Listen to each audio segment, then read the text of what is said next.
And again, the news has been rather strange today, to say the least.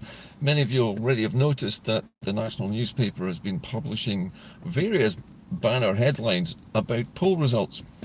The most notable of which, I think, today was a banner headline claiming that 66% of Scots in a recent poll subset, when they were offered the opportunity of independence with a well-being economy linked to GDP, linked to the performance of the economy in general, where benefits would increase, where public infrastructure investment would increase, as a linked effect of a more buoyant economy. 66% of people said they would vote for that as a combined independence offer.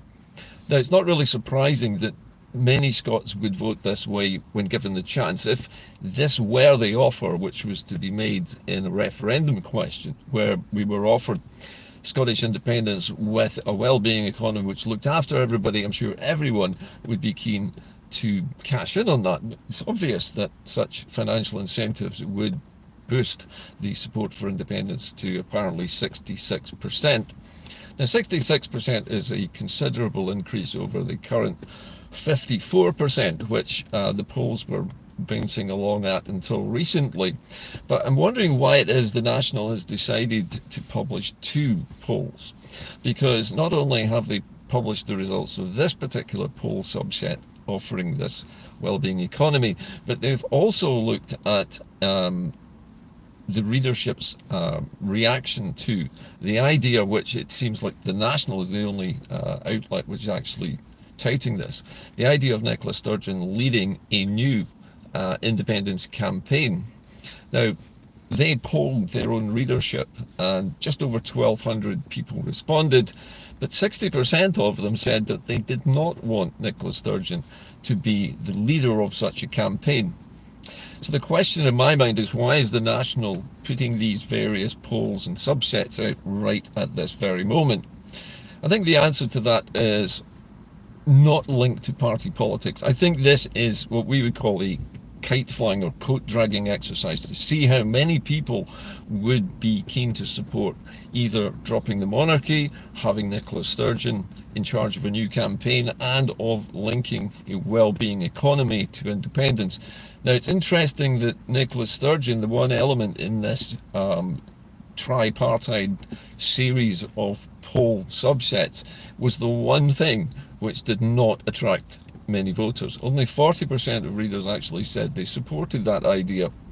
Now, that, I think, confirms many people's existing views that Nicola Sturgeon is unfortunately tainted by her previous performance and the smear campaign which was mounted by Police Scotland several years ago, and which is still basically sticking like mud to the former First Minister's reputation and dragging her down into political obscurity. And I don't honestly think that even if she were offered the chance to lead such a campaign that she would take it. She seems to have backed out of frontline politics completely, and she has not made many appearances even as an MSP from the backbenches in Holyrood, or any speeches to speak of. So I don't think that's going to happen. But what's interesting here is the idea of dropping the monarchy produced a substantial surge in support to almost 60%. Then adding on to that, I suppose, the idea of a linked economy which has well-being at its core was bound to push that up still further. Now, it could be that the National is acting as a sort of devil's advocate at the moment and trying to propose these things to see what people think. But it's interesting that none of the pro-independence parties, the nominally pro-independence parties, and there are now 4 if we include the rather reluctant Green Party in this list. We have obviously the SNPs, the front runners, we have ALBA, and we have the ISP as well, the Independence for Scotland Party, all 3 of which have said nothing about this type of campaign. So it makes me wonder exactly where this is coming from, remembering that the National is a sister paper to the Glasgow Herald, and it is owned by the same company which owns the Glasgow Herald, which we could never really describe as being pro-independence, quite the reverse. So it seems like the National has taken it upon itself to propose these ideas to see what the readers think of them and to see what we think of them in general. Now, whilst I am a committed Republican and always have been, I've never believed in the monarchy. I would be happy to see Scotland drop the monarchy before independence, if possible, simply to save time and to boost support in the upcoming vote on independence whenever it happens. It is a vote winner, there's no question about it. And most people in Scotland do not favour retaining the United Kingdom monarch as the Scottish head of state after independence. Why would you? It would be far better to elect your own head of state in much the same way that every other European republic does. France does it this way, Ireland does it this way, and many other European countries do the same thing. And republics are very common in the West because they are the ultimate in democracy. And in many cases, the ultimate in democracy is not even just a republic, but it's a people's republic where popular sovereignty is paramount. And that has always been the case in Scotland. And if that were applied as the founding principle of a new Scottish government, then the people would have to have representation as well, and the ability to sack any government or officials or elected officials of any kind who were not doing what the people who elected them had actually voted for them to do in the first place. And that would be direct democracy. That has not yet been an idea touted by the National, although many people don't really understand how it works or how it would work, and perhaps it's a bit of a big ask at this stage. But I'm encouraged by the fact that if the monarchy is dropped as a part of the independence campaign, and we're campaigning for an independent Scottish Republic, that the vote goes up to nearly 60%. And that is enough, more than enough, in any referendum to guarantee Scottish independence. We only need more than 50%. And in fact, even without having a republic, we would still have had at least 54%, according to the recent polling. I'm interested to see if any other polling companies jump in here with similar questions to see if this is replicated across the board in Scotland. Because if we see a steady trend of upward climb support for independence based on it being a republic, and also based on it being a republic with a well-being economy, to see what effect that has, then that will obviously inform the political parties of independence about how to pitch for the next Holyrood general elections. Now, the difficulty here, of course, is that the Holyrood general election is just that. It's a general election. And unless the political parties of independence actually come up with some kind of even loosely coordinated campaign where they will not compete against each other as parties, but will compete for votes for independence instead, we might stand a chance of populating our entire parliament with an outright majority government, just in the same way that Alex Salmond achieved back in 2011. And that would allow Scotland to take back whatever powers it wanted to its own parliament and to completely repudiate the Union and start to approach the United Nations to supervise a proper referendum in Scotland, run in Scotland by the Scottish Parliament along most scrupulous democratic lines possible, and witnessed and observed by international observers to ensure complete impartiality. There may be other things that could be introduced as a result of such a referendum structure. One of them, I think, which is important, would be the banning of United Kingdom media in the campaigning. It would be better, in my opinion, if all of the campaigning for an independent Scottish Republic were done in a traditional way, with public rallies, meetings, town hall speeches and so forth, but without the wall-to-wall bombastic coverage of the BBC and ITV, who would do everything in their power to convince people to vote against it, which is precisely what they did the last time. When we only have one single newspaper which actually supposedly supports independence, as the National says it does, we would still face a problem with the media. And so I think the media would need to be removed from the picture in order to produce a fairer campaign.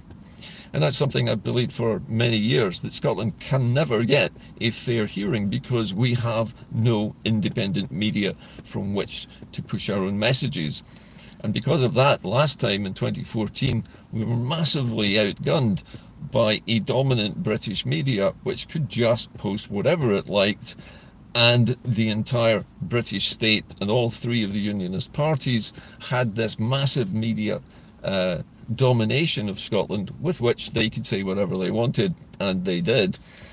We don't have that.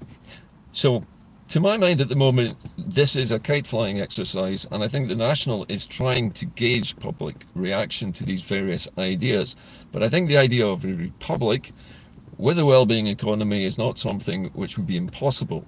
However, if we put the well-being economy into the question, and it's 2 years away from a Holyrood election, that's going to give 24 months for the mainstream British media to daily attack the idea of a well-being economy and find economic and financial reasons to trash it, which is what they would have done in 2014 as well, if we had started talking about it in that way. However, one thing that I think is interesting is the fact that when you are specific with people about what the independence that they're voting for will actually be, they're far more likely to vote for it. If they know, for example, that there will be no English head of state on our stamps or on our banknotes, or cutting ribbons and opening hospitals, then they're far more likely to vote for it. If there is a well-being economy and that is costed out and can be made a convincing argument without being shot down by the UK media, then that helps as well. But I don't think we can depend upon that element. But I do think we could depend on the element of both independence and being a republic, because both of those are instantly achievable politically, and we don't have to justify them in any way whatsoever. And there is public support for dropping the monarchy already. And that has been proved in at least one poll so far. I'd like to see more polls on the idea of an independent Scottish republic dropping the monarchy to see exactly whether this trend is true or not. The National has started a process here of gauging public opinion prior to the beginnings of a nascent campaign for independence at the Holyrood general election in about 2 years' time. So it's quite a long way away yet. But I think if this groundwork is successful and the three main parties of independence take notice of what these poll results are telling them, then it's possible for all three to incorporate similar offers into their campaigns for election to Holyrood. And if they're successful, we could end up with a majority, an outright majority, for these two propositions. Independence as a republic. And it's a nice simple offer. It's not cluttered. People understand it. It doesn't offer pie in the sky ideas. We don't have to cost it, because there would be no financial link at the moment to a well-being economy, which is very much harder to pin down and much, much harder to cost, especially when it's several years in the future. My own opinion, as I say, is let's go for the republic, the independent republic, and make that the offer. At this time of year, we're all thinking about Christmas, and so am I, and I wanted to make this a bumper Christmas edition, but to be honest with you, there's not enough really to make it a bumper anything, except for this recent set of polls. But I think it's important to think about where these polls are coming from and what the motivation is of the newspaper editors to publish them right now. My guess is it's to provoke the pro-independence parties to start planning ahead and to make them respond to these polls in a positive way. And also perhaps to commission their own polls in the newspapers so that we can test this to see if this is actually true. If it is, and we have 60% at least of the population behind us, then I think it's go for launch in terms of a new campaign. But certainly Nicola Sturgeon is not the popular choice for leading it. In fact, it might well be that it's better to have three leaders for this, a leader from each party together to create a sort of triple lock. So it's much harder for the mainstream British media to attack just one individual, which is the way they like to play. Anyway, that is it from Inde-Car for this year. I should be back again, maybe actually between Christmas and New Year, but if I don't see you before Hogmanay, have a great time. In the meantime, have a very happy Christmas. If you have any money left over after all the present buying and the food consumption and the drinking and so on, and you feel like making a donation, I will post another link on various channels if you'd like to help support Inde-Car. It is a quiet time of year for me. I tend not to make a great deal of money through the Christmas period anyway, because I'm not working much. So it's always appreciated, and it would help me to make perhaps another edition between Christmas and New Year. Anyway, that is it from me today. As I say, always keep the faith.